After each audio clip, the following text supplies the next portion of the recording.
Woo, the Golden Stallion, the man of tomorrow, Savzu, the rated R radio star, here for you. We actually, well, of course, I'm not alone. And this is kind of different. We're in the studio for this, actually. This is a special treat. Yeah. I was expecting at some point that we'd end up being in a car when we do this sort of thing. It's kind of like... We usually are in a car yeah, when we do this. For some reason. But I mean, really, it's because it's like the only time we can really kind of squeeze it into our honestly insane schedules. Yeah, I know. So, of course, you're hearing the voice of the lovely and hyper-intelligent Dr. Stephanie Murphy, the boss. Woo, Sovryn Tech co-host. Hello, on my favorite microphone. Yeah. What model is that? Is that the RE20? Yeah, it's Electro Voice RE20. It's stunning. I mean, your voice is great without it, but definitely... Oh, thank you. Definitely spices things up a little bit, so... Anyway, we have really, this is August's Relationship Rhombus Show, and we got to do a sequel, because we started in July, we started a story.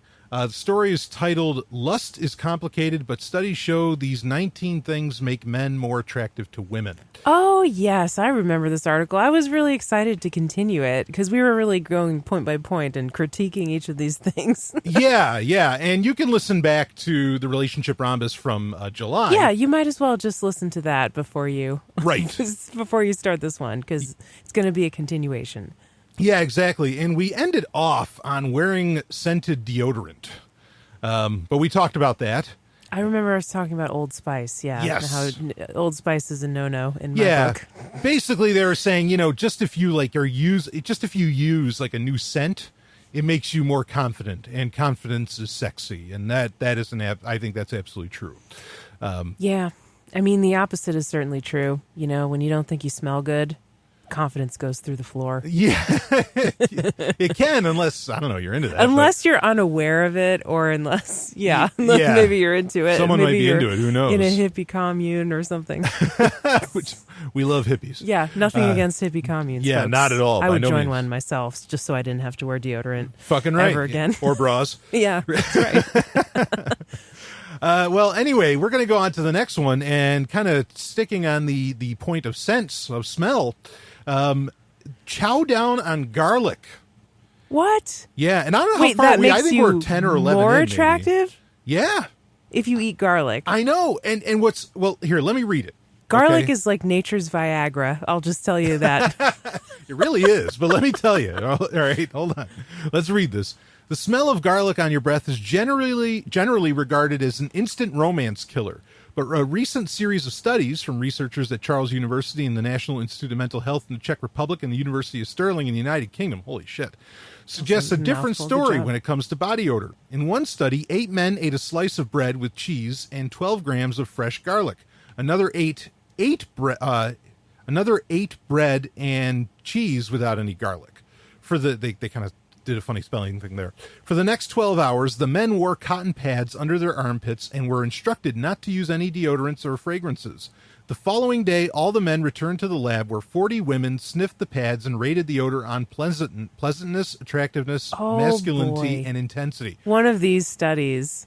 Okay. Like, how are you supposed to sniff a little pad and think, oh, he seems very masculine? Well, let's finish up the sentence. Results showed that the garlic group was rated more pleasant and attractive and less masculine and intense. Less masculine? More pleasant and attractive and less masculine and intense. So it makes you a pretty soy boy, basically. It makes you a feminine dude, but more attractive regardless. I mean, that's very interesting. Yeah, you raised a great point about how, how do you even rate that kind of study? Seriously, you really have to use your imagination when sniffing these things. But it's a funny thing. So I love garlic. You love garlic. I eat garlic every day. I just ate some just a few minutes ago. Yeah, exactly. And I don't mind the smell. Actually, I kind of like the smell. I mean, it's almost like, oh no, this person takes their health seriously in a way for me. But admittedly, I do, and I've heard you as well, always apologize to people when we're about to have a ton of garlic or something. Now sometimes the person will say, oh, no, don't worry, I love garlic too, or whatever. That's how you know they're not a vampire. Well said. That's what makes this it so is actually attractive. like a secret test that people have to pass.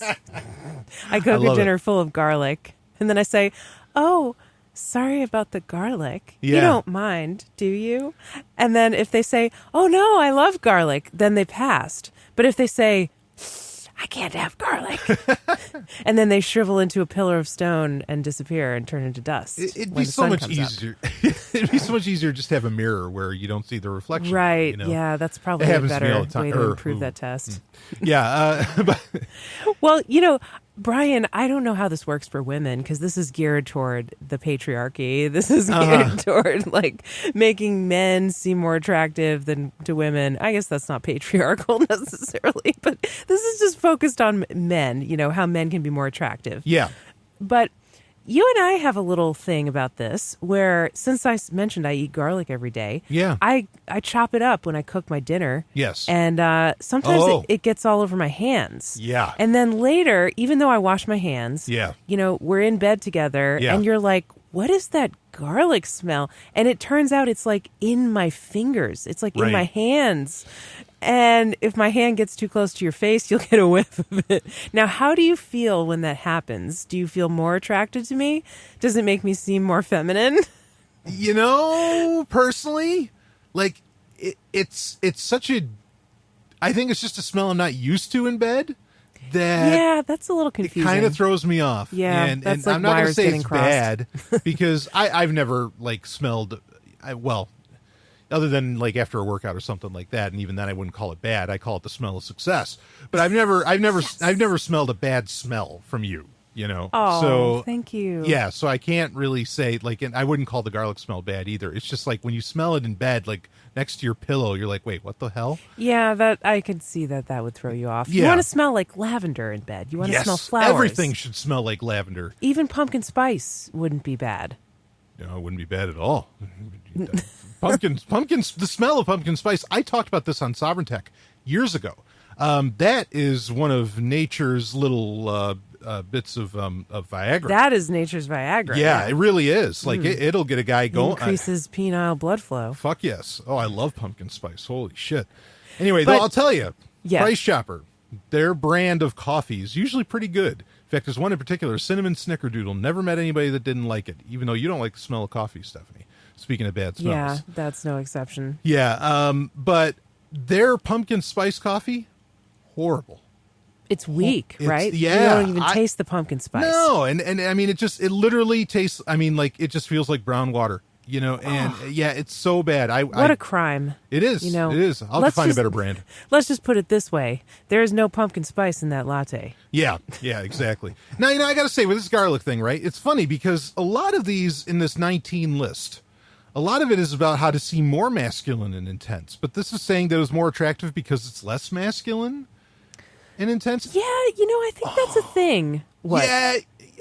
Go ahead. Okay, I'll go first, and then I want to hear what you're thinking. Yeah, I was thinking there are actually studies on women finding basically gay men attractive or men that look feminine. Sure. Like when men look feminine, they tend to be like pretty boys, Yeah. And the trick is, I guess, to make a balance. And every woman who's attracted to men, this is so fucked up. But every woman who's attracted to men is different. But some of them like like a little bit of balance of the feminine and the masculine. Sure. Like feminine enough to be like metrosexual, kind of like paying attention to their appearance and a little bit of like a twinkle in their eye or something like that, but also masculine with like a beard or stubble or something like that. Yeah. Right. Yeah, good point. I don't know. People's attractions are so weird. Well, I mean, this is kind of weird to be talking about like how because this whole story is how men can seem more attractive to women. And when I'm basically doing this show with a lesbian plus one, which is it fair of me to say that? Because we can edit it out if you want. Well, no, that's a big thing. I mean, that's kind of a whole other topic. But all right, we'll save that for another time. Maybe somebody will ask, wait, what do you mean by that? Well, I'll explain it quick. I mean, I've been thinking a lot lately about my orientation and like how to label it. Yeah. And, I've pretty much called myself bisexual since I was in my 20s. And even doing that was a big deal, like being not straight, coming out as not straight, acknowledging what I always was. But just claiming it and owning it, that was a big step. But I don't know, lately I feel my attraction's shifting more to the point where I've called myself like a lesbian leaning bisexual. I don't think the thing is like it's rare that I'm attracted to men. So rare, in fact, that, Brian, you're pretty much the only one I'm attracted to right now. And it's so hard to get me interested in a man. I don't know. It's just it's to the point where it's like, I don't know if this is ever going to happen. And that's fine, because I think largely men are trouble, in many of them. Not all, of course, but, a lot of men are there's risks when you get involved with a man. Anyway, the phrase lesbian plus one means pretty much a person that's a lesbian, but they have like one guy. Male partner. Yeah. And that's the thing, because I don't think I can rightly call myself a lesbian, but I'm almost there. Yeah, right. I'm very, I'm there when it comes to being attracted to women. Yeah. Not being ashamed of it, owning it, I think it wouldn't be inaccurate to describe my attractions that way, at least at this point in time. As lesbian plus one? As lesbian. But the thing is, I have you, Brian. Right. You're my life partner, and I'm not breaking up with you. Damn it, I'm holding the whole thing up. We're not going up anywhere. So, yeah, it's okay. I'm happy to be your partner. Sure. And if it makes it a little more confusing to figure out what to call myself, that's okay. I accept that. I'm glad to have a wonderful partner. Well, it's a great way to start a conversation. It doesn't matter what gender they are, Yeah, right on. I just found a person that I'm in love with, and I'm very happy about that. And so, yeah, I don't know. That's what I've been thinking about. I've heard that term before. Like, there are women out there who call themselves lesbians, but they're married to a man. Yeah, or right. they've got a boyfriend or something like that. Yeah. And then when people are like, hey, what's up with that? I thought a lesbian didn't have sex with men or be with men. I thought lesbians were women who love women and only women. They're like, oh, yeah, well, I am a lesbian, but just plus one. There's one exception. Yeah, right. Right.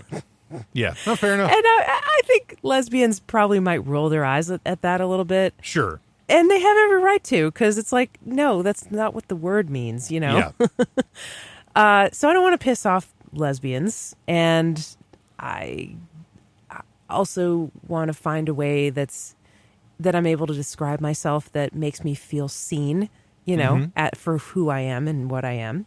So, yeah, I guess that's just something I've been thinking about lately. Sure, there it is. Yeah, interesting thing to talk about. Yeah.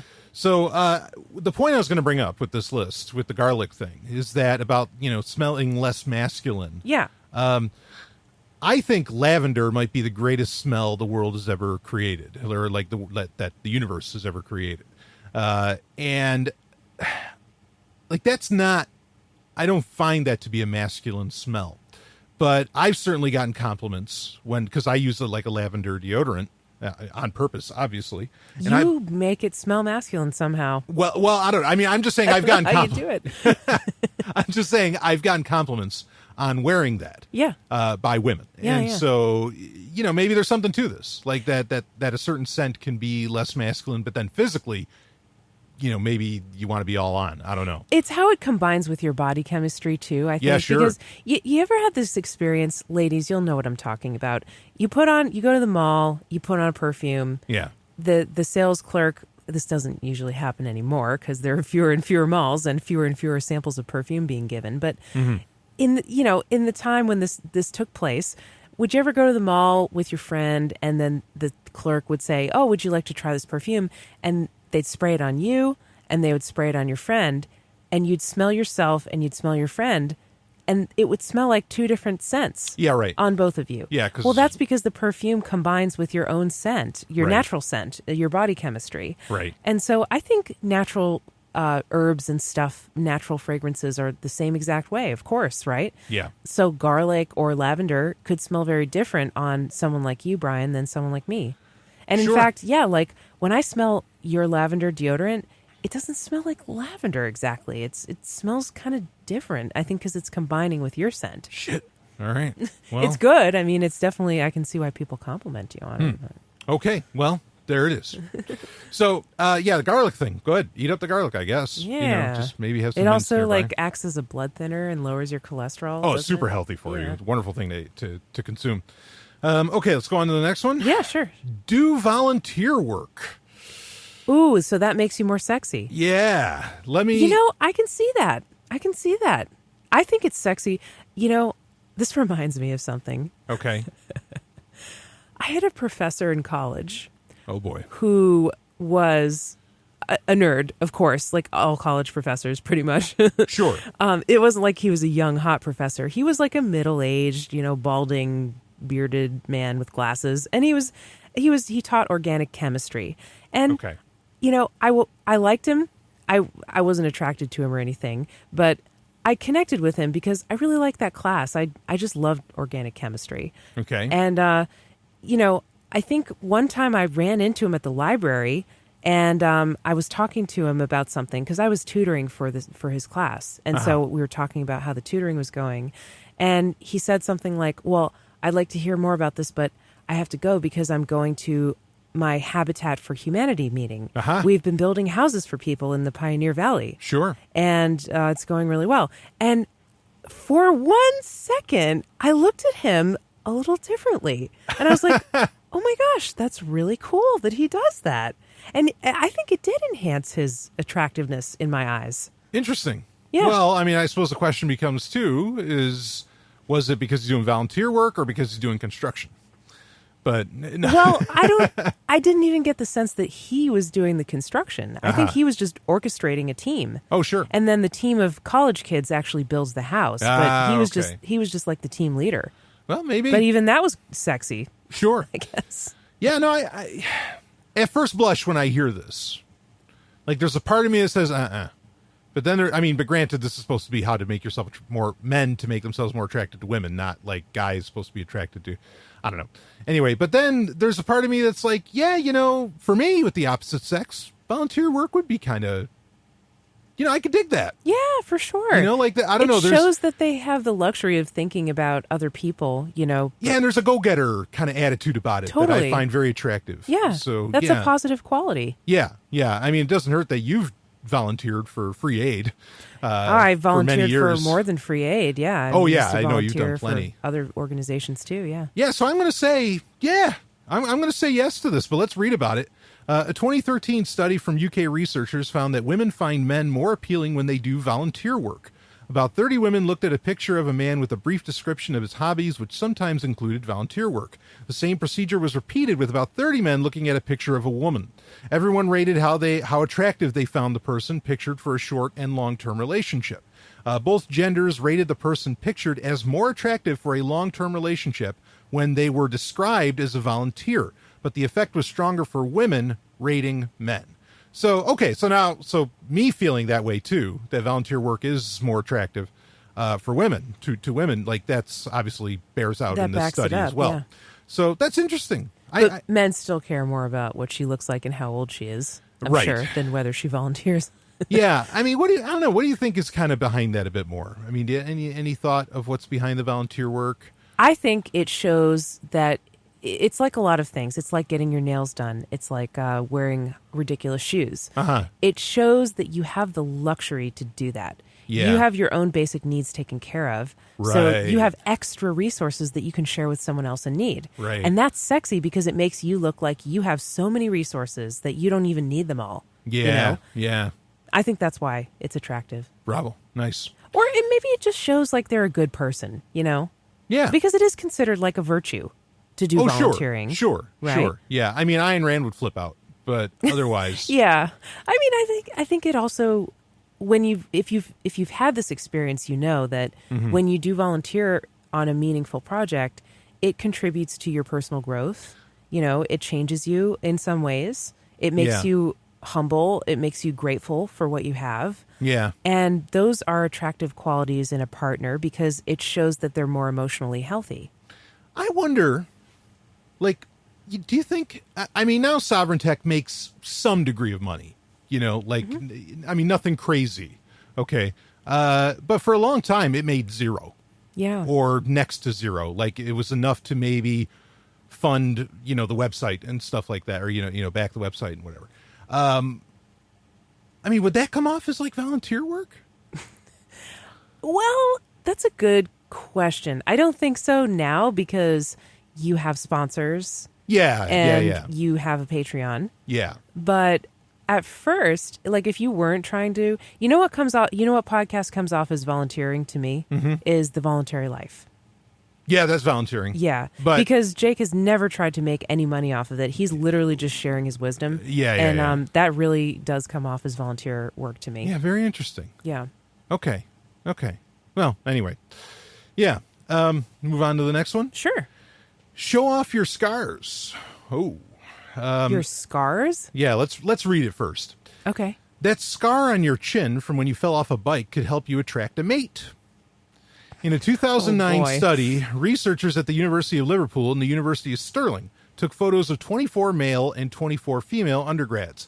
They digitally manipulated half the image so the subjects appeared to have facial scars. For example, a line on the person's forehead that looked like the result of an injury.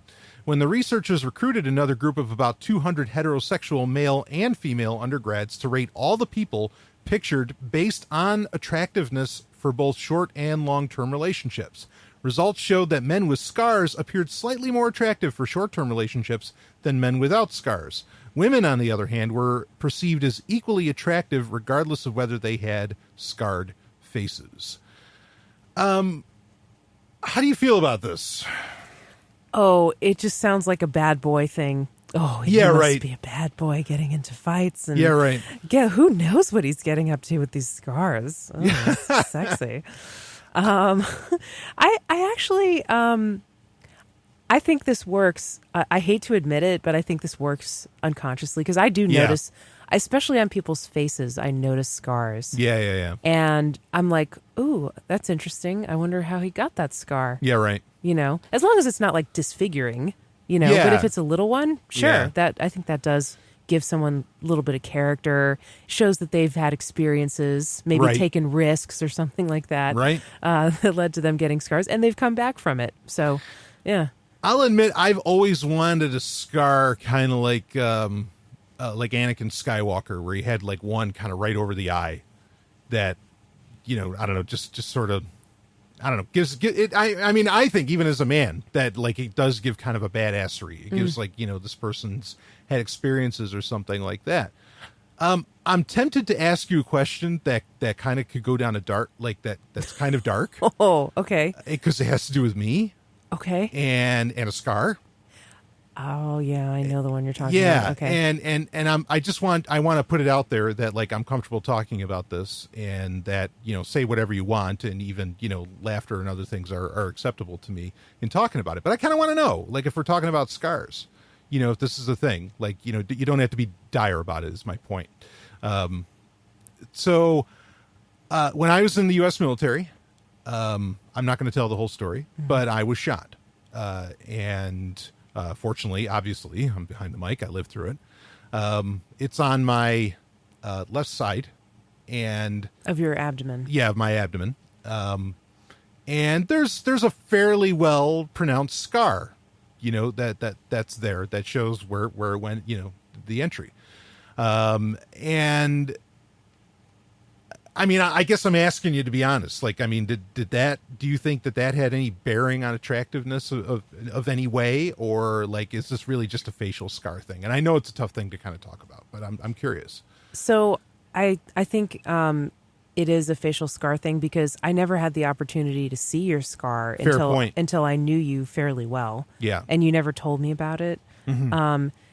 When I see that, like, by the time I saw it, I knew what it was. Yeah. So I never really had a chance to form an opinion about it, not knowing how you got it. Right. It's hard for me to say, like, if I just saw that, what would I think of it? Yeah.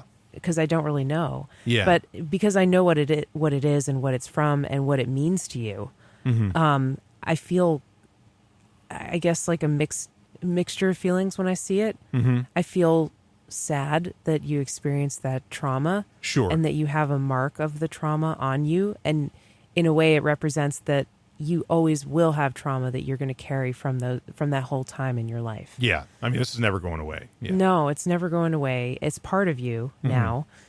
But it also means that you have healed from it mostly as best you can, and that you're still alive and you're still here despite having been through some serious stuff. Yeah.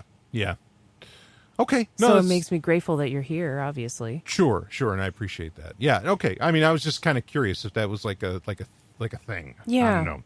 You know where it's really obvious when people have scars is like if they have a beard and they have like a scar in the area that the beard is covered with hair. Yeah, good point. And, usually they get those scars from shaving or like a botched shaving experiment or something gone wrong there. But it still looks badass. Yeah. Because it's highlighted by the beard or the facial hair. Yeah, absolutely. Some people have scars on their eyebrows because of like sports. Usually when they get conked on the head with a baseball or something like that. Yep. That's interesting when they have that. Yeah. I've never really seen someone with a scar like over their eye. I feel like that would be kind of dramatic. Like, I think a little scar, less is more when it comes to facial scars. Yeah, yeah, absolutely. So, yeah, okay. Well, that's interesting. Yeah, I mean, like, and I have scars on my knees from jumps, and like that. I mean, those you never notice, and that makes sense. Like why would somebody look at your knees? Geez, boy, those are some sexy knees there. I think I have a scar on my knee. Yeah, sure. I have a scar. Maybe this is too much information. Whoa, getting to TMI. Go for it. I have a scar in my bush from a shaving mishap as well. Chloe. Yeah. I tell you. Yeah, it's not sexy. No, it's really not. I never bothered me. Not for a second. So, anyway. I'll point it out to you next time. All right. All right. Well, there you go. Scars. That's the story. Okay, let's get on to the next one here. Use open body language in your online dating photo. Open body language. Open body language, yeah. That means shoulders facing and hips facing the camera. Right? Arms not crossed. Arms by your sides. Okay. Well, let's read it here, and then we got one more after this. Wide stance, I'm guessing. Yeah, okay, go ahead. Yeah. A 2016 study from researchers at the University of California, Berkeley, Stanford University, University of Texas at Austin, and Northwestern University, Jesus Christ, suggests that we're more attracted to people who display expansive body language. In one experiment included in the study, the researchers created profiles for 3 men and 3 women on a GPS-based dating app. In one set of profiles, the men and women were pictured in contractive positions, for example, by crossing their arms or hunching their shoulders. On the other set of profiles, the same men and women were pictured in expansive positions, like holding their arms upward in a V or reaching out to grab something. Results showed that people in expansive postures were selected as potential dates more often than those in contractive postures. This effect was slightly larger for women selecting men. So I think that makes sense. And honestly, I think it's a confidence thing. Yeah, it's a total confidence thing. In fact, I remember in the documentary Pumping Iron with Arnold Schwarzenegger, there's a point where he's a little guy, like this guy, he had better definition than I'll probably ever have. But it was this kind of smaller guy, probably like 5'7", 5'8", something like that, and Arnold's 6'4" or something. And he's asking Arnold for advice. Like, what are some tricks that I can do? Because I'm going to my first bodybuilding competition. And Arnold says, you know what? He says, the problem is like a lot of little guys, they want to kind of hide themselves and they want to show off the size of their muscles compared to the smallness of their body, but it doesn't let them look confident. He says, so just put it all out there. Show them the whole thing. He's showing them how to do like this really wide kind of, muscle beach stretch, okay, for a pose. And I think that's totally what it was about. It was about confidence. Then, in fact, the size of the muscles weren't as important as the confidence that the person on stage is portraying. Yeah. And I think this is the same thing. I think this is the same idea, that if you're kind of like contracting or something, or even if you're crossing your arms, that's generally considered in most cultures to be like an authoritarian position. Or defensive. Yeah, or defensive. Yeah. And so you're pretty much coming off either strong or, or not strong, but you're coming off as domineering. Yeah. Either way, you're coming off in an unattractive pose. So yeah, being like outgoing, just oozes confidence in a picture. I could really see that. So, do you have any other thoughts on it, Stephanie?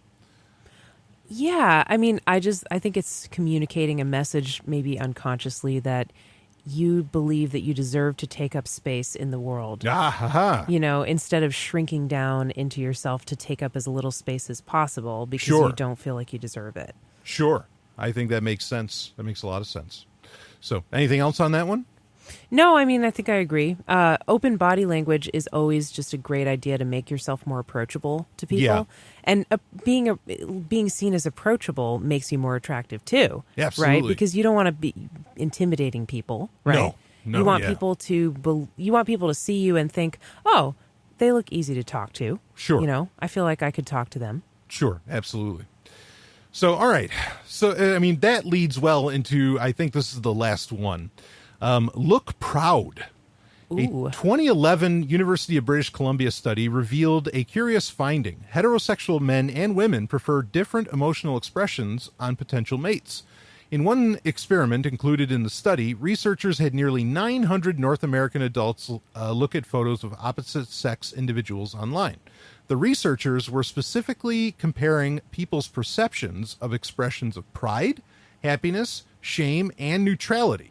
Other people had already identified the emotion behind the expression in the photo. For women evaluating men, the most appealing expression was pride, and the least appealing was happiness. Even weirder, an expression of shame was relatively attractive on both men and women. Now, that last part, I want to talk about that separately, because I think there might be something there. But the idea that looking proud was sexier than looking happy, that's very interesting. What do you think about that, Stephanie? I don't know what to think about that. I mean, so, okay, what they said about pride and shame both being attractive, I feel like pride and shame are the opposite of each other. They are. I mean, right, like that's why you have Pride, the gay pride parade. Right. Or Instead the of LGBT. being ashamed.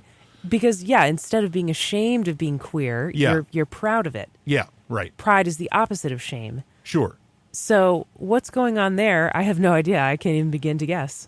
Yeah, so, I mean, with pride, I think that instead of happiness, pride says a lot more than happiness does, right? Because a pauper can be happy, as to where pride kind of, like, shows off accomplishment as well as happiness. Like, happiness is kind of baked into it, I think, in a way.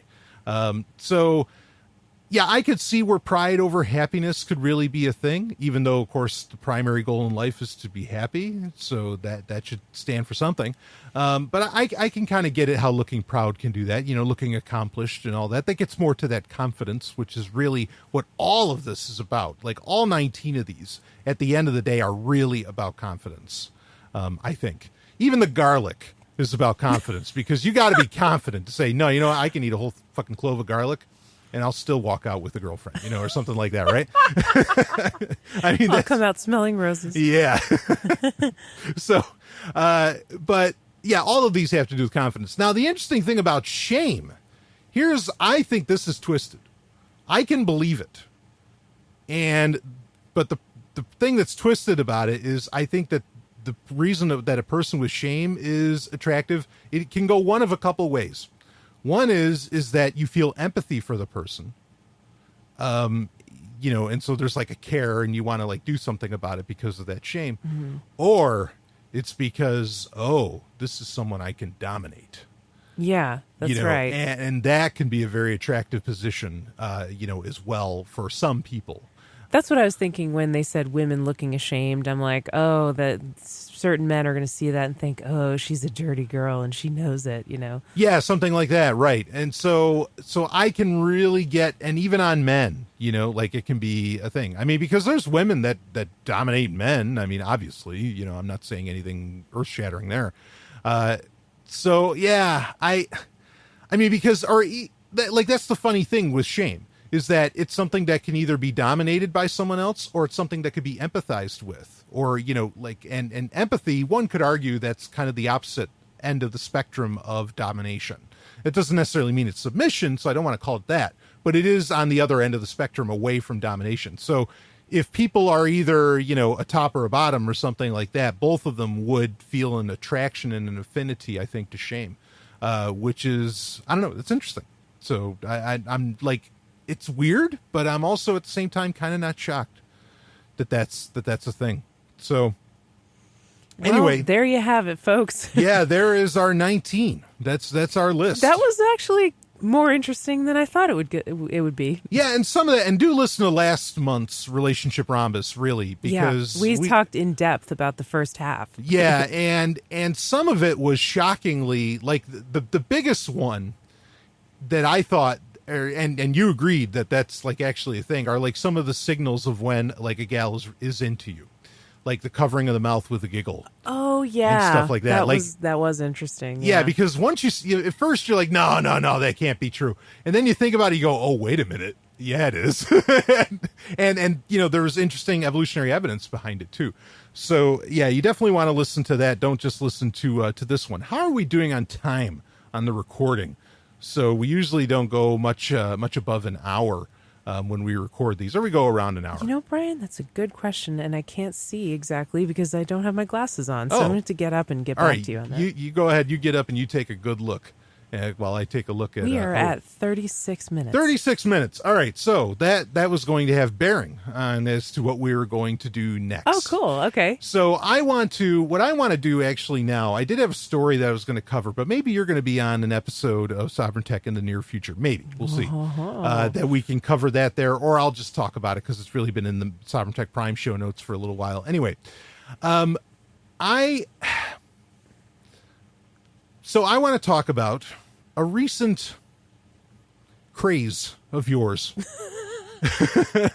Stephanie. Are you saying I'm crazed? No, I'm just saying that, like, you've really latched on to a certain something. Okay. And I want to talk about this. So not that some of this isn't new, because we've talked about this like on Sex and Science Hour and some other shows. There is a show that kind of started this whole thing. We're going to talk about television shows. We're going to talk about reality TV shows, reality relationship TV shows. Okay. Yeah. And these are really like, this is a booming economy. And I will explain, allow me to explain just how booming it fucking is. Okay. Because Star Trek, with all the Star Trek series that are here and that are to come, has nothing on what these shows are putting out there as far as like sequel shows, side shows, and it's a sideshow, all right. But it's the greatest show. No. I dare not sully that movie with anyway, no. So, okay. So there's a show Married at First Sight, which you got into a few years ago. And this kind of started the whole thing, because you started watching that, and then you find out that these networks like Lifetime, or what used to be the Learning Channel, which it sure as fuck ain't that anymore. Yeah, TLC. TLC. Like these two networks share these kinds of shows. They have a lot of shows like it. So just to explain for anybody who doesn't know what Married at First Sight is, it is kind of exactly what it sounds like. It's a reality show where psychological experts arrange marriages between American couples, and they're all heterosexual couples. Yeah. And they don't meet each other until their wedding day. The first time they see their spouse is at their own wedding. Yeah. So they're married at first sight. Right. And I mean, this is, call it what it is. And they've, in recent seasons, they've admitted to it. This is arranged marriages, straight up. Like, yes, they call it a modern take on arranged marriage. Right. And after 8 weeks of being documented and filmed, so they filmed the wedding, the honeymoon, them meeting each other's families, moving in together, doing their budgets and stuff like that, fighting a lot because, of course, they're getting to know each other. It's a stranger when you marry them. Yeah. They document that process for 2 months, 8 weeks after their wedding. Yeah. And then they ask them, okay, now you have to make a decision. Do you want to stay married? Or do you want to get a divorce? Right. And they say very clearly throughout the process, divorce is the only way out. This is a legally binding marriage. Right. So this is the real deal. This is not a dress rehearsal. Yeah. And they think the idea is that by starting out with that commitment or being locked in, depending on how you want to look at it, they will not give up so easily when they hit a small roadblock. As to where if they're dating, they just run away. Yeah, if they were dating and there were no stakes, whatever, you just keep swiping and, find someone new. Yeah. But if they're married, they have to try really hard to work out their communication, to get along, and to grow in love together. Yes. So, we're not going to talk about that show, like review that show here, because we've done that before in other, on Sex and Science Hour and other places. It's a very popular show. They're on like their 7th season or something like that. Yeah. I said it on Sex and Science Hour, and I'll say it here. Like, I despise the show. It's so bad. Tell me about why you hate the show. So, like, I get the entertainment value of it, to say nothing of how degrading that is to humanity. But along with arranged marriages, I mean, like, that whole concept is just anathema to anything remotely like love, even though they claim that they're making it about love in the show. So many of the problems, and we'll get into more about this when we get to the actual show that I want to review. So many of the problems are solely a byproduct of monogamy. That doesn't mean monogamy is inherently bad. It's not. I am just saying that so much of what they're complaining about could be so easily resolved if we weren't such sticklers about you're not allowed to look at another woman, you're not allowed to fantasize about this, you're not allowed to do this, blah, blah, blah, blah, blah. Okay, so many problems would go away if that wasn't part of the program. With this, and that just drives me nuts. Now the other part that drives me nuts is the very concept of marriage itself. I think is so constraining. I think that the very notion of signing a contract for love, I mean, you want to give me a rubbery one, like that's how it happens. They don't even pretend it's about love at the beginning. They just match people and they hope that they'll fall in love. Yeah, I mean it.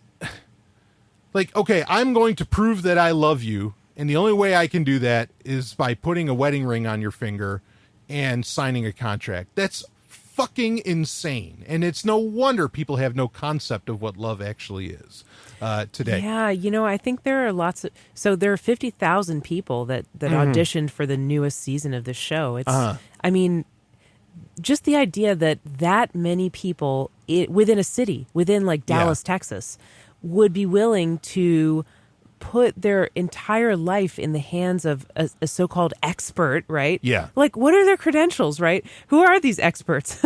They're psychologists and religious people, pastors and stuff like that. But, like, so many people are willing to put their entire life in the hands of someone else to match them to be married with somebody. Right. And so many of these people are just like, they're really romanticizing the idea of marriage. They have an idea of what it means to be married that I don't think necessarily lines up with reality. No. And often their ideas about marriage follow a lot of really serious tropes and definitely conventional gender norms. Right. That's one of the biggest things that gets me about these shows. Yes. It's just, especially with Married at First Sight, that's just the conventional gender norms are, they're thick, Yeah, exactly. The people don't even realize it. Yeah. Yeah, and that's kind of what I mean by like the reliance upon monogamy in that is the sticking to gender norms and traditions and all this stuff. And I mean they've never had a lesbian couple, a gay couple. They've never had any of that. Well, they responded to that. They've been asked that question of why do you only have heterosexual couples? And they said because they separate people by gender to do the screening. Oh, right. And that if they had everybody in the same room, there's a chance that people could start meeting each other and they might actually see the person that they were going to marry before they were supposed to, and it would ruin the whole premise. Oh, this is so nuts. Yeah, I mean, what's so funny about it? Again, this show has spawned like sister shows. There's Second Chances, Married at First Sight Second Chances, where somebody that ended up getting divorced at the end of Married at First Sight gets another chance. They were doing like a bachelorette kind of show. Yeah, like a show like The Bachelor. Where they start dating like 30 people and then they have to narrow it down. But that's the thing, is that they show the whole sham that this is, because... All right, so then, like, they'll have a guy and a gal, one guy, one gal, in the Second Chances show, where they have to choose between 30 people. The whole time they're having to choose, and they're like, and it's hard for them because they're saying, oh shit, I've got feelings for this person, I have feelings for this person, I have feelings for this person. Then date them all! like just date them all. Like, because I think that they're serious, or I want to think that they're serious, that no, they really have strong feelings for this person, and they have strong feelings for that person, and this person, and that person, and that person. They're showing you. Don't bother getting married. Just go ahead and have relations with all of them. It's hilarious. It's so in plain sight that they're full of crap. everything that they're peddling on this show. So anyway, now there's other shows that you've gotten into recently, like 90 Day Fiancé, which I think we'll save a review of that for another time. But this has turned into like a whole... Yeah, there's several different shows. Yeah, of that. I mean, there's 90 Day Fiancé, the original show, is about Americans who have international relationships where they're dating somebody from a different country. Right. And they want to get married so that their partner can live in the U.S. with them. Right. And, of course, there are themes that come up of people using other people for a green card. Yeah. The family doesn't trust this foreigner. There's cultural differences. The families don't get along. Right. That kind of thing. Or they have visa issues and they Right. can't actually do the immigration. They break up. So there's all kinds of issues that come up. It's very entertaining. Yeah. Now, I'll admit, like, I can kind of, like, this is one I can watch a little more. Like, well, all right, I can watch one of them. Like, I can watch 90 Day Fiancé, the original series. I can't watch 90 Day Fiancé Voyager. I can't watch Deep Space 90 Day Fiancé. And I can't watch 90 Day Fiancé The Next Generation. And they have that. And they pretty much have that. Yeah. Like, that's the thing. That's what I'm saying. Like, they have 90 Day Fiancé before the 90 days, Right. about before they get engaged. Because actually, back up, the reason it's called 90 Day Fiancé is because there is a type of visa called the K1 visa, Yeah. which is also known as the fiancé visa, Right. where somebody can, if they're dating internationally, the person's partner can come to the U.S. on a K1 visa Right. and then they have 90 days in which they have to get married, or else the person has to leave the country if they don't get married. Yeah. So that's why it's called 90 Day Fiancé. Right. But then they have 90 Day Fiancé Happily Ever After? Question mark. Yeah. Which happens, follows couples after they've been married for a couple years. Right. They have 90 Day Fiancé before the 90 days. Right. Which means they're just dating. They're just trying to decide whether they want to get engaged and apply for this visa. I'm telling you, like, this is just, it's this huge market. It's crazy what they're doing. You know. Oh my God! You should see how many people comment. There are these groups on Facebook where there's thousands, tens of thousands of members, all just making the most superficial comments about the people's appearances and about the people on the show and their opinions of the people. There's every post that TLC does about one of these shows gets thousands of reactions. Yeah, it's crazy. It's crazy. So anyway, we're not going to talk about that one. That I think we're going to save for a future episode. But this is part of the whole universe that I've been into. Yeah, I've been watching these shows. Right, and let me explain. So, well, some of them you buy like the seasons on Prime Video. Yeah. Others, like again, TLC now has like their own app for Roku, which we have a Roku. And it's TLC Go, and you'll watch a bunch of these shows. Some of them are exclusive to the app, to TLC Go, and you'll watch all of those. And folks, like, as far as like, do I watch them? It depends, okay? And sometimes, I have to say, Brian Stephanie, really... I got to take care of some stuff for the Sovryn Tech listeners. I'm gonna have to be over here. And Brian is a saint. He gets dragged into watching these things with me, and it's Brian. I appreciate when you do. It's really like my junk food. It's like my guilty pleasure. But I think there is a serious reason why I watch these shows, and we're going to talk about that. But before we do, the last one that I've been into lately is called The 7-Year Switch. Right. Now, this is the one we're going to review. Yeah, okay. This is what we're actually reviewing. And this has been going for 2 seasons. Three seasons. 3? They're on the 3rd season right now. Oh, holy shit. So tonight we were watching that was season 2. We haven't even delved into season 1 yet. But I have it. Let's it's not ready. talk about that. Okay, so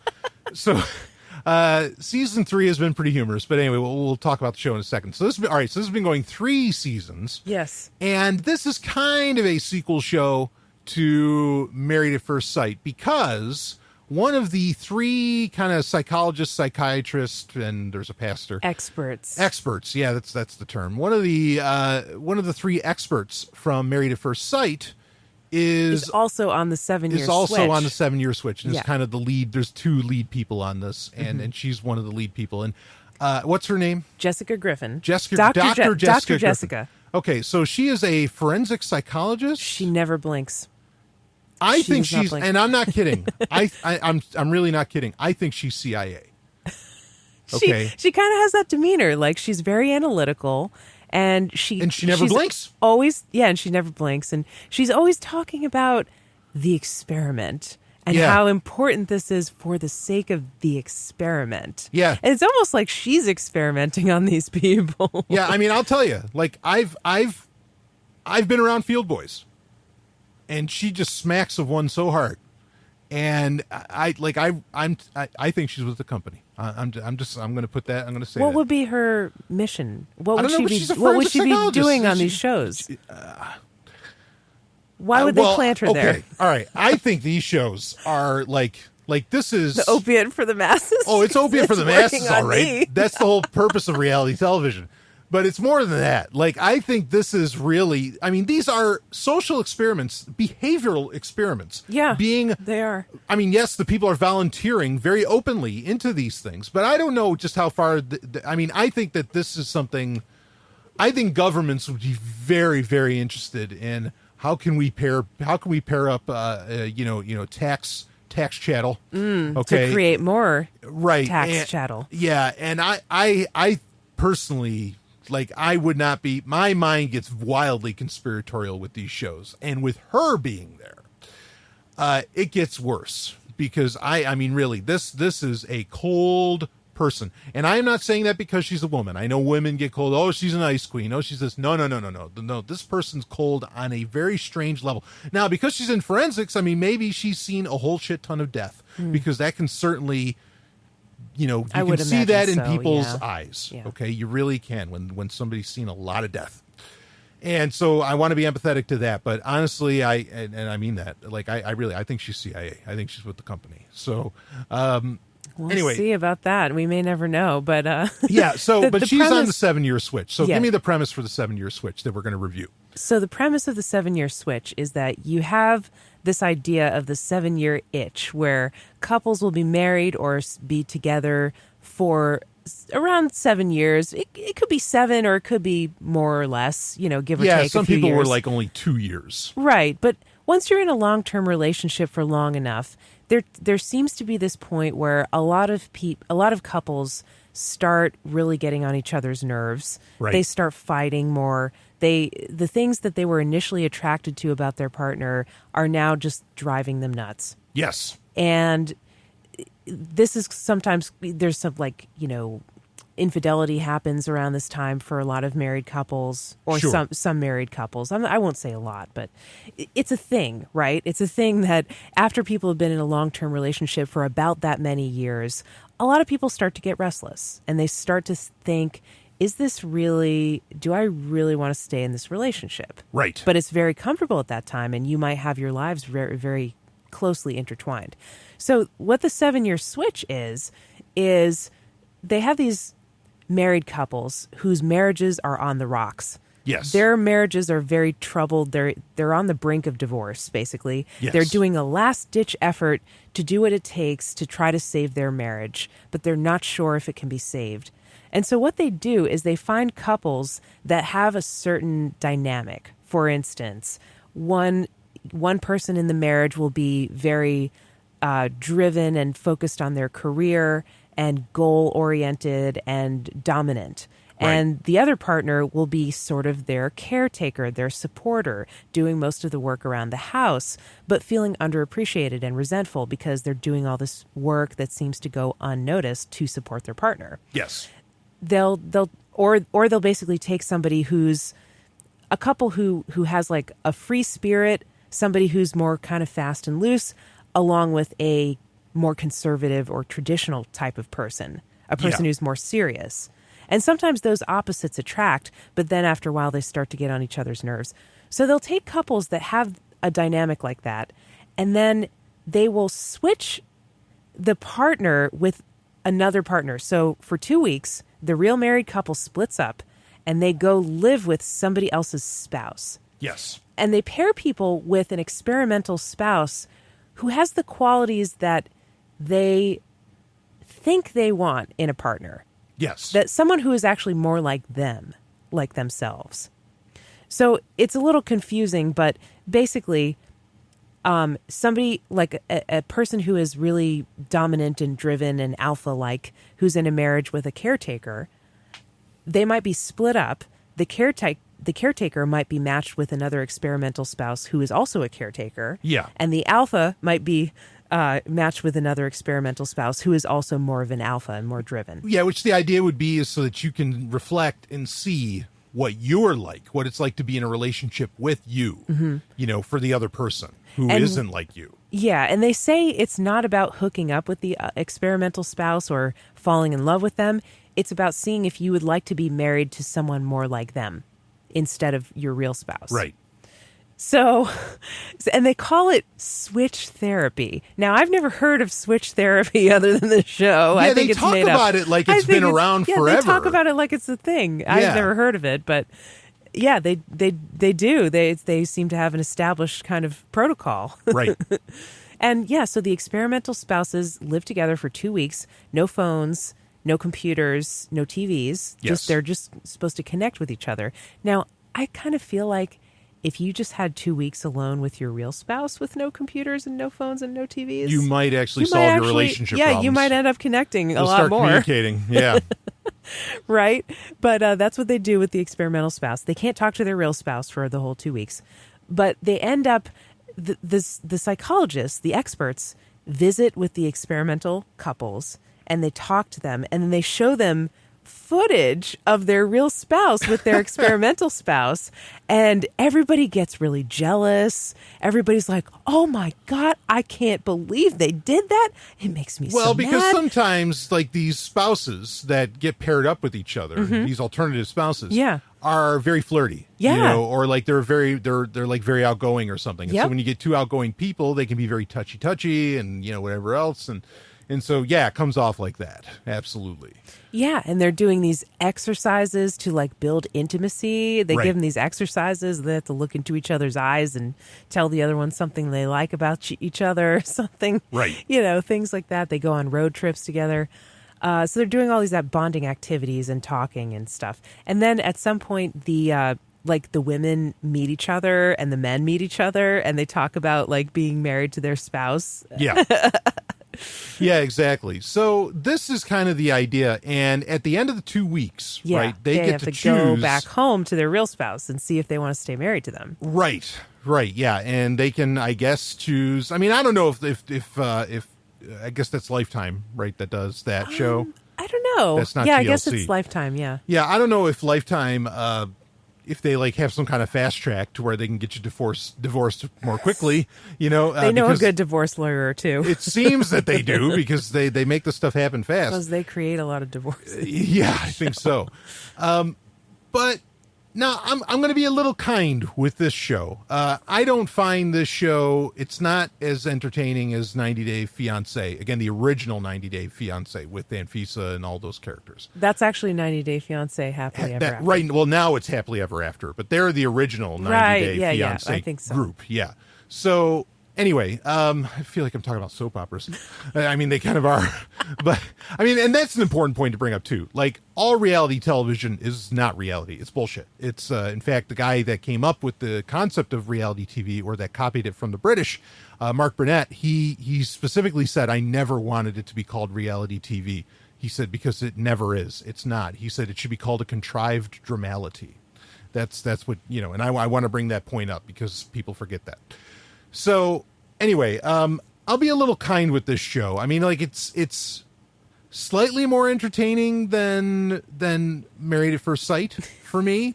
And I think because there is the questioning of marriage going on, like that makes it a little more appealing to myself, to my own sensibilities. There's points though where there's been some real, as compared to in Married at First Sight, and in 90 Day Fiancé, they don't even bother trying to give anybody any advice. They just let those trains run right off the rails. With 7-year switch. Yeah. With 7-year switch, sometimes there's some dynamite advice getting put out there, and there's like a lot of and there's great tools being shown of how to reconnect with, or how to start connecting with somebody. There's some interesting points about communication, which communication is so fucking important. Mm-hmm. And every single one of us can work on communication for the rest of our lives, myself included. Yeah. I have lots of work to do as far as communication goes. So, me too. So, I can appreciate that, but at the same time, and certainly when you get to like season 3, which I've been watching with you, like it's getting pretty risque, and like it doesn't appear to really have much of anything to do with, okay, how are we going to make these relationships better? Now it's to the point where it's just like, okay, can we make it look like they're going to fuck, and I mean, cause like there's this one point, like if you were really, here's the thing with this show, if you were really making a show that was about how do I, and by the way, the good tools that I heard were more in season 2, not in season 3. Like I said, season 3, I think they're trying to get a little more. So the one that we were watching earlier tonight was season 2, just to be clear. Yes. Okay. Yeah. So season 3 that's running now, it seems like they're trying to be a lot more dramatic and everything, because if you were really trying to help people better their relationships, there's a point where this one guy who a black guy gets paired with a black woman who had a white husband, actually, right? I don't know if he's white. Yeah, I can't tell. He's questionably racist. He's questionably racist. Yeah, so, but anyway, this black guy named Charles. Yeah. He, like, they record him saying, and he's not, like, just saying it flippantly. Like, he's saying it during an interview segment of the show. He says about the woman that he got paired with, he says, I would be remiss if I didn't get a piece of that chocolate. And I'm like, and I mean, and it's funny to hear, and they keep playing it over and over again. Like they just constantly replay. That's why I say they're trying to make it seem like, oh shit, you gotta get past the commercial because they might fuck.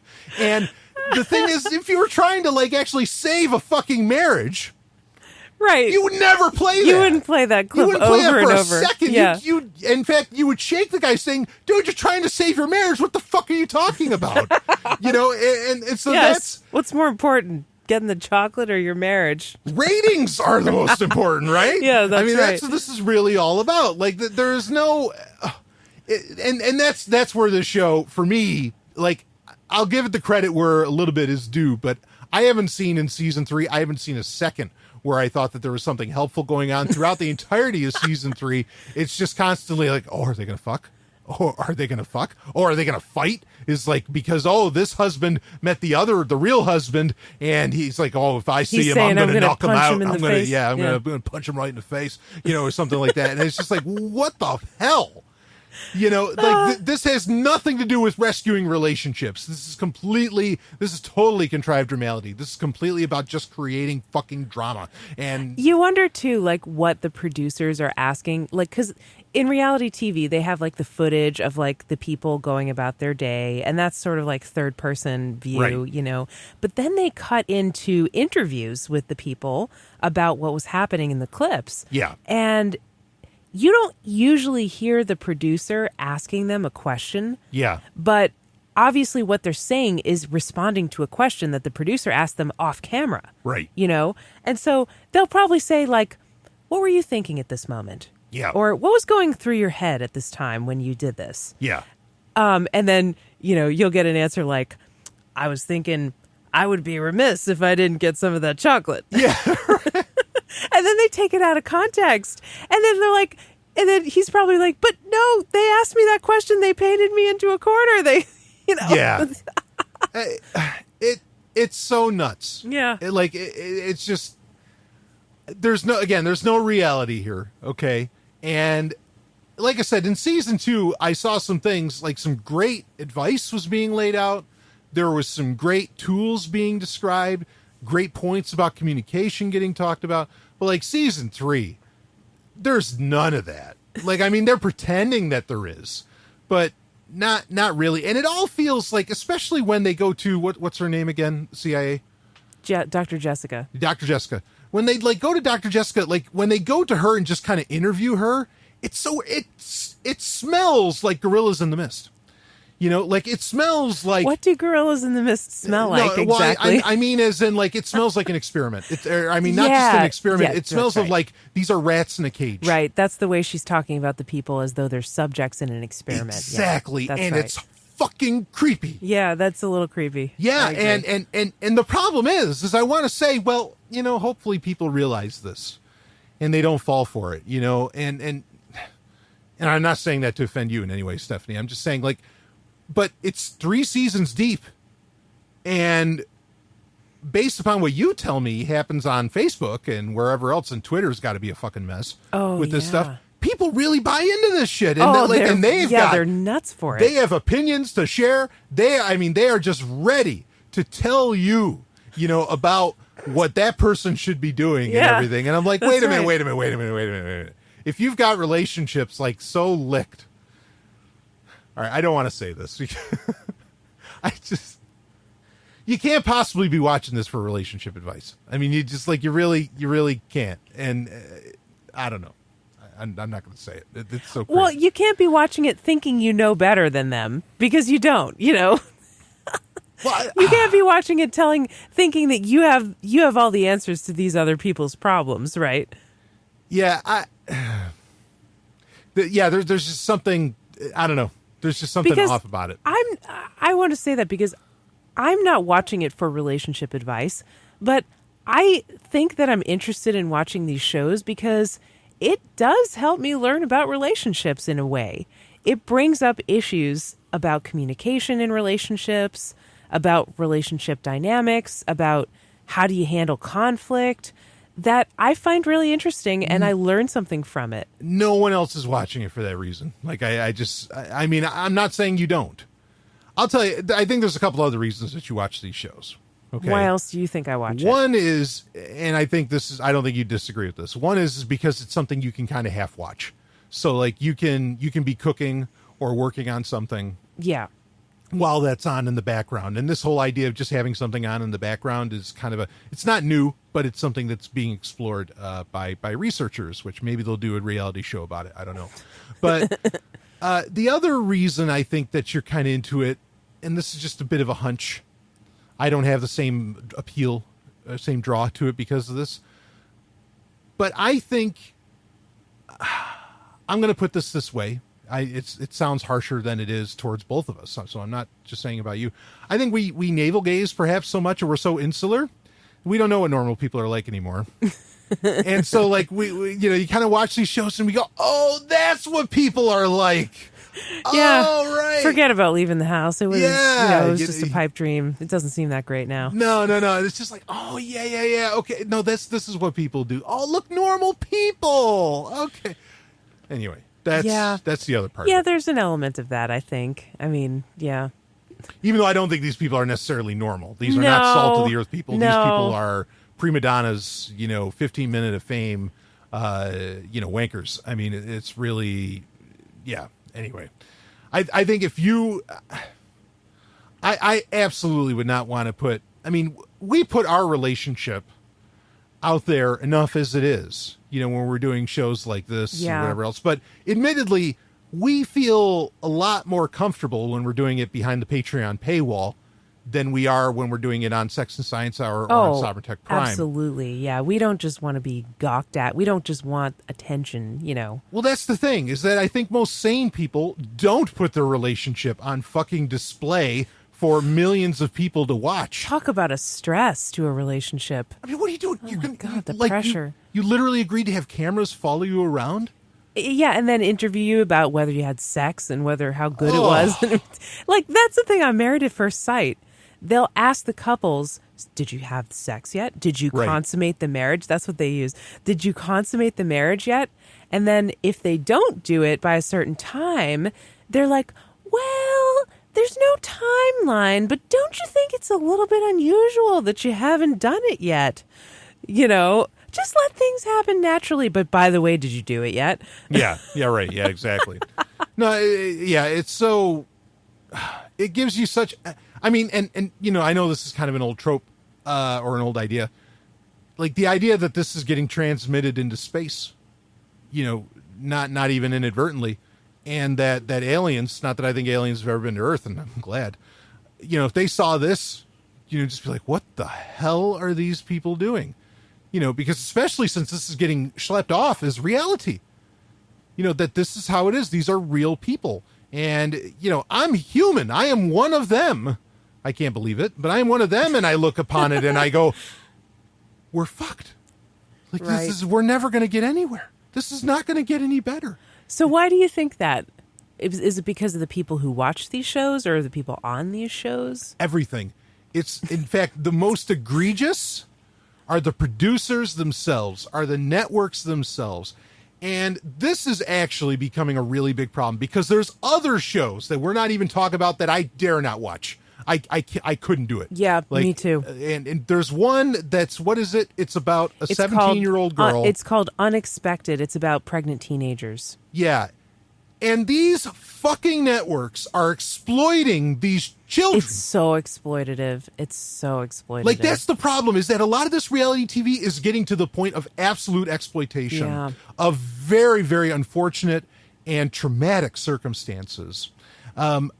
I'm sorry, this doesn't need to be on TV. This shouldn't be on display. You shouldn't be making a fucking dollar off of this unless every ounce, every penny you were making was going off to some kind of charity that was well vetted, and we knew that the money was fucking going where it needed to maybe help teen pregnancies how about because of sex rape education and some other things. or something? Or sex education. Yeah.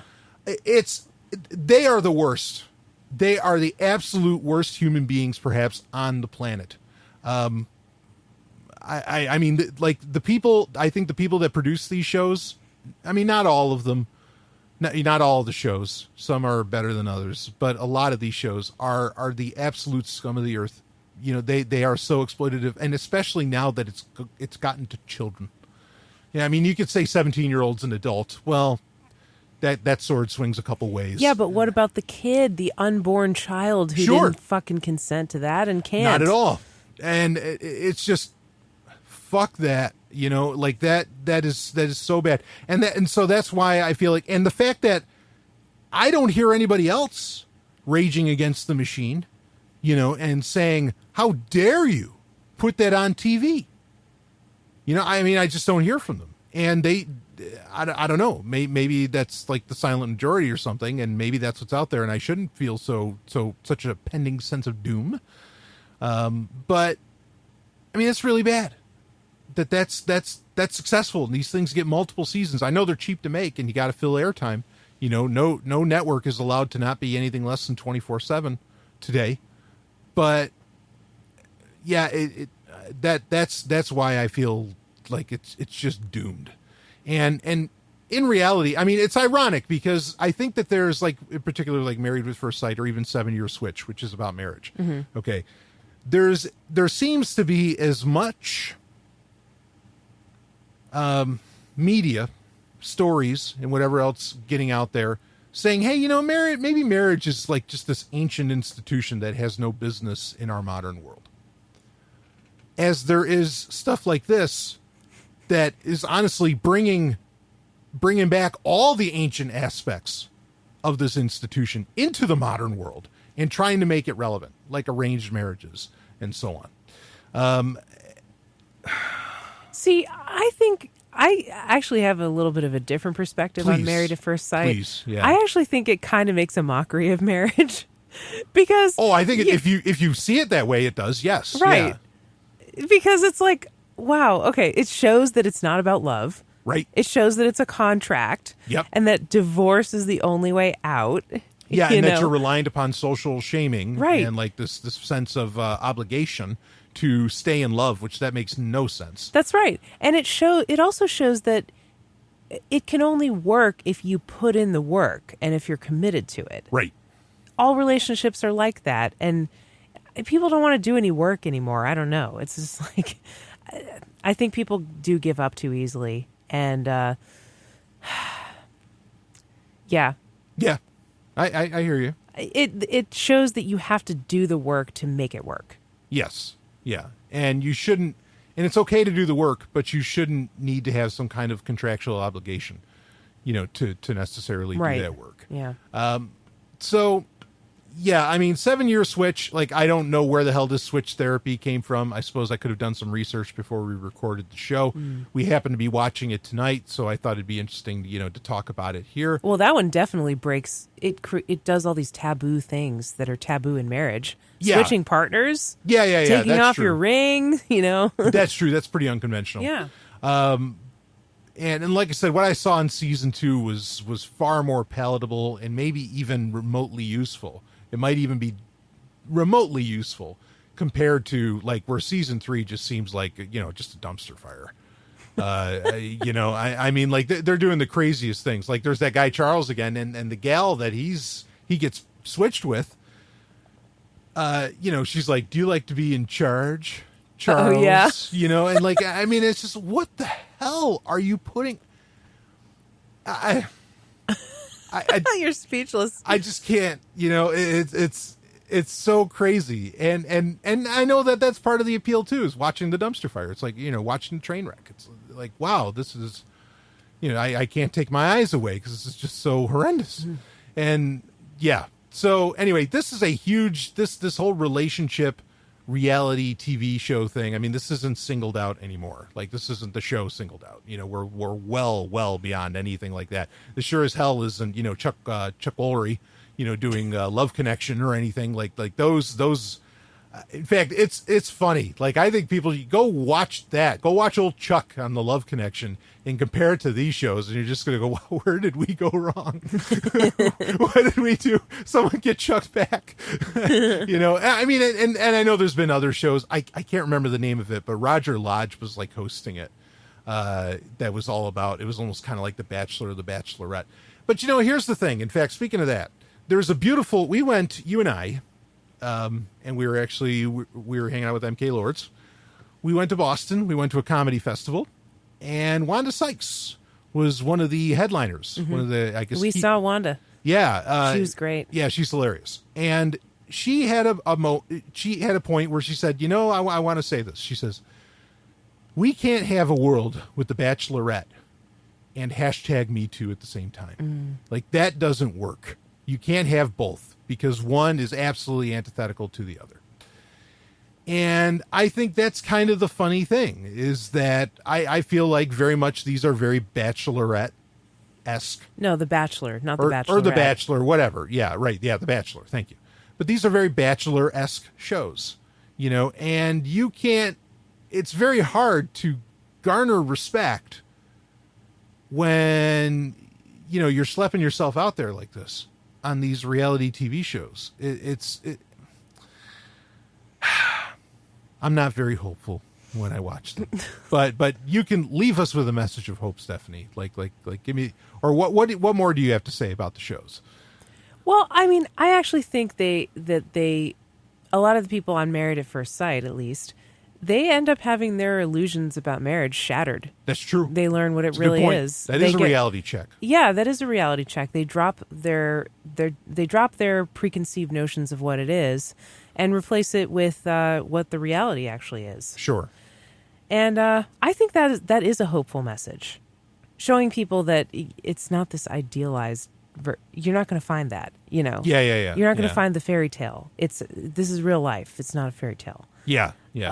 Even when somebody kind of like really fixes you up using algorithms and whatever else, and to not even get down that story. Mm-hmm. But yeah, sure, okay. With 90 Day Fiancé, I think it's very interesting. Some of the marriages obviously are complete dumpster fires. Some of them work out. Some of the relationships work out, and I think that's great to show that love can exist across cultures, across borders, even across languages in some cases. Mm-hmm. And they find ways to work it out. And I think that's very interesting. So that's the hopeful message there. And the 7-year switch, I think that's great. I mean, it's just breaking all kinds of norms. And it shows you that, maybe you don't want to take your partner for granted, right? Yeah. Or maybe you want to leave your partner. Yeah. No, I mean, sure. And like in season 2, again, season 3, different story. But in season 2, there's a point where a woman, just breaks down and says, life's too short to not just try to be happy at all times. And I'm like, fuck yes, absolutely. I don't know how they let that slip. Yeah. Maybe that's why they had to do a complete turnaround with season 3, because, letting out a little too much truth there. There was something similar said on season 3. And the person's real husband saw that footage of it. Yeah. And he got pissed. Oh, yeah. He was so mad. It set him off. Happiness. That is against the patriarchy. You don't want to make people happy. Anyway, no. There you go. I just lost patrons after saying that last line. But anyway. Bye-bye. I mean, I will say, when I watch this show, And like, a guy says something like that, like, I'd be remiss if I didn't get some of that chocolate.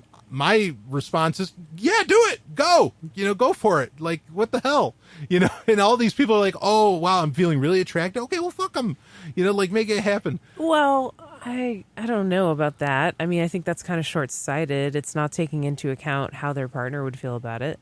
No, well, you're right. It's not. But that'd be really hurtful to their partner, probably. It would. But I'm just saying that, like, these people are already on the rocks. Just let it go. Like, really just let it go. And well, that's why they're doing the experiment, to see if they want to let it go or to see if they want to work on it. Yeah. Make some changes. Yeah. They need help figuring that out, Brian. Yeah. Don't you want to watch them figure it out? No. No. Well, I do. We could be watching Star Trek. We've watched Star Trek several times. We've watched every single Star Trek. Okay. Well, I'm always all right, hold on. How many times do you watch an episode of Married at First Sight?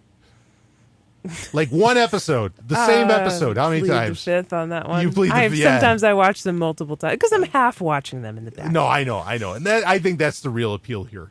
With this sort of thing, is that it's kind of entertaining, but you don't have to spend, Yeah, that's right. Yeah. Anyway, so anyway, I'm just being an ass when I watch these shows. Humanity may be doomed, but I'm very entertained in the meantime. I'm fiddling while Rome burns. Yeah. Bravo. So anything else? Go ahead. I would like to hear. Okay. If anybody else watches these shows in our audience, and I have a feeling they don't. But if you know anybody who watches these shows, or if you watch these shows and you want to talk about them, I would be interested in talking about them. How so? I don't know. Just if you want to talk about any of the issues that come up, or did you want them to reach out to you, or? Well, yeah, or they could send a question to the show or something. Oh, like sure. That. Yeah, you can email bbs@sovryntech.com if you want, and we'll talk about a relationship rhombus. Yeah, absolutely. So, anyway. At some point, we'll review 90 Day Fiancé, and I'm a little kinder with that show for a few Why reasons. do you like that show better? Well, one of the things, like the women in it generally don't take any shit, and good. Like, I mean, they let these losers fucking have it, and I enjoy seeing that kind of happen. And there's some like real comedy, and you're following a bunch of different couples. Yeah, and so there's like 6 couples. Yeah, or something. there's a little more of a it's more dynamic because of that, and also like just some of the stuff that happens on there is so unbelievable. Like you're just watching it, you're just listening to these people, and it's what's amazing is they know they're on camera, they know they're getting recorded. Yeah. Somebody, again, the producers are the worst people on they're the scum of the earth. Yeah. Oh, they stir the shit. Yeah. They know they still do bullshit. They will lie right to their You're talking partner. about the guy that lied on camera? Like, so this one guy, he was His name's going George. to a divorce attorney to try to see if he could divorce his wife. And then a little bit later, He gets back together with her. he was on camera going to the divorce attorney. Yeah, and they talking filmed. to They them. had footage of it. Yeah. It was on the He's show. smiling about it. Yeah, he's smiling about it in Yeah. their office, thinking about the payback he's going to give her.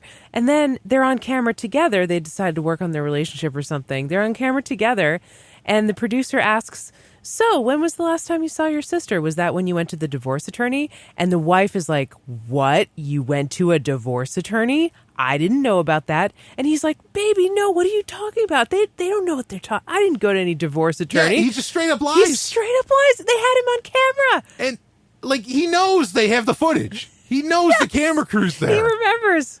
Yeah. And it's just, it's so like mind numbing. Like, how do you do that? Like, how do you, and there's other things too, that it's just, it's shocking, where you go like, no, there's no way he's going to do that. And then they do it, and it's, you can't not watch it. and just be in awe of the rampant stupidity and the things are about to get a little bit more stupider. And that is a direct quote from that fucking show. Yes. It is things are about to get a whole lot more stupider. No, a little bit more. Or a little bit more stupider. Yeah. Unbelievable. So we'll review that show in a future Relationship Rhombus, or maybe even on Sovryn Tech Prime. We'll see. But because there's a lot to say about that. There's a lot to say about it. So, all right. Stephanie, unless you have anything else you want to add, if you're pleased with how all this went, we'll wrap this one up. Yeah, no, that was a good discussion. All right. Yeah. So that's it for the Relationship Rhombus for August 2018. Of course, there are still more episodes for patrons only to come out for August, even though I know there's only a few days left of the month. I tell you, it's amazing. There's going to be one every day. Well, anyway, I will, Stephanie, of course, thank you again. And this is always so much fun. This was so much fun. Yeah, and I will see all of you on the other side.